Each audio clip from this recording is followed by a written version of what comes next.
Une histoire, une vie bénie ne bouge pas avec les tempêtes. Il y avait un homme et une femme qui ont passé 10 ans sans enfant.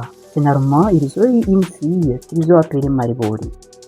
À la naissance de l'enfant, les parents furent remplis de joie. Les voisins, amis et proches ne doutaient pas que c'était un miracle de Dieu. Ils venaient tout à tour voir le bébé et apporter des cadeaux. Le père de Maribori s'appelait Marc et sa mère Libérée. Marc était un pasteur engagé. Avant d'avoir un enfant, il prêchait souvent en utilisant des exemples bibliques de personnes qui avaient attendu longtemps avant d'avoir des enfants.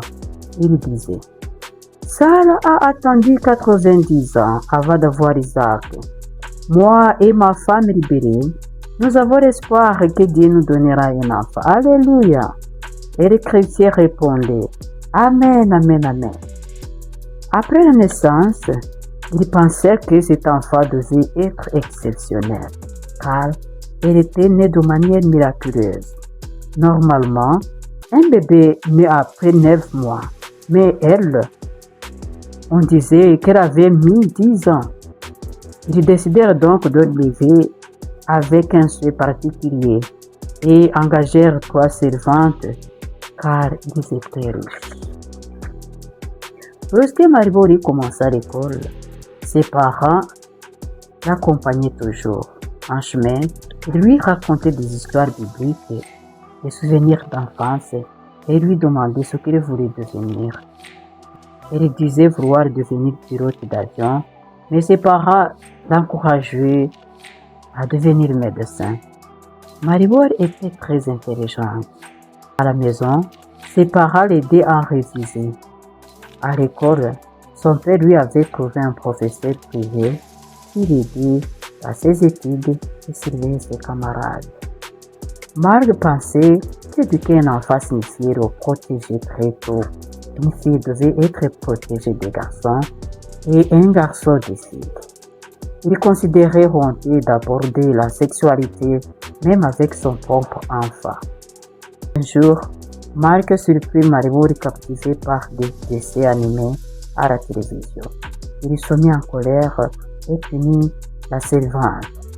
Ensuite, il exigea qu'on lise à l'enfant des histoires bibliques pour la distraire. En 6e année, Maribori réussit l'examen national et fut la première du pays. Elle fut envoyée à Kigali pour ses études secondaires. Elle était très belle, bien bâtie avec des grands yeux. Bien qu'intelligente, elle ne savait presque rien sur la sexualité. À l'école, elle a appris des changements du corps féminin, ce qui la poussa à demander à ses parents assez de serviettes hygiéniques et de sous-vêtements pour aller à l'internat. Le jour de son départ, ses parents l'accompagnèrent à Kigali, bien qu'il vivait à l'est. En arrivant, sa tante Monique l'accueillit. Monique parla à son frère Marc de ses inquiétudes. Ils décidèrent que Maribori vivrait chez sa tante pendant ses études. Première année secondaire, elle excellait toujours. Pendant les vacances, son père lui offrait des vêtements et du matériel scolaire pour la motiver. Maribori s'entendit bien avec sa tante Monique, une femme calme et gentille, mais plus permiste que Marc. Les enfants pouvaient regarder la télévision et jouer librement avec d'autres enfants. Quand Monique eut des jumeaux, elle engagea une nouvelle servante pour l'aider dans les tâches ménagères. Nyampinga, la nouvelle servante, était une jolie fille de Kigali, mais de mauvaise réputation, prisée et trompeuse, à l'opposé de l'ancienne servante Solange. Rapidement, elle devait très proche de Maribori. Une mauvaise chèvre contamine tout le troupeau. Elle influença mal. Tous les samedis, elle demandait la permission de sortir ensemble. Nyampinga lui dit: Maribo, as-tu déjà goûté de l'alcool? Jamais, répondit-elle. Et as-tu un garçon dans ta vie? On me interdisait. As-tu déjà porté une mini-jupe? Non. Chez nous, on priait.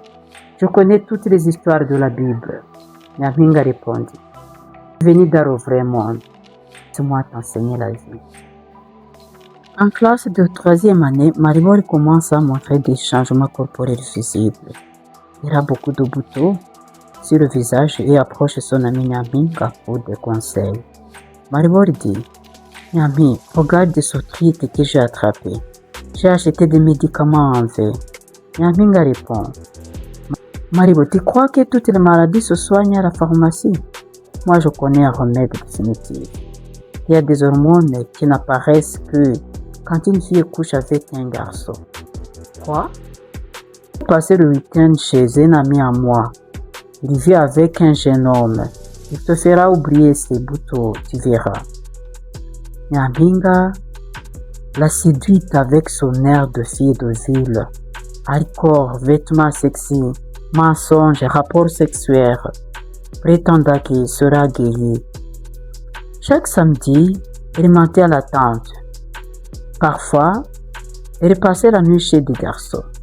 Maribor n'a jamais appris à se protéger, sinon elle ne serait tombée enceinte.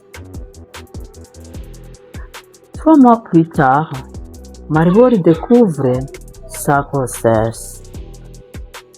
Comme elle a couché avec plusieurs garçons, elle ne sait ni qui est le père, ni quand elle est tombée enceinte. Aucun garçon ne veut assumer. Elle est désemparée. Cette année scolaire fut catastrophique. Toujours malade, souvent absente. L'élève d'élite est tombé en bas du classement.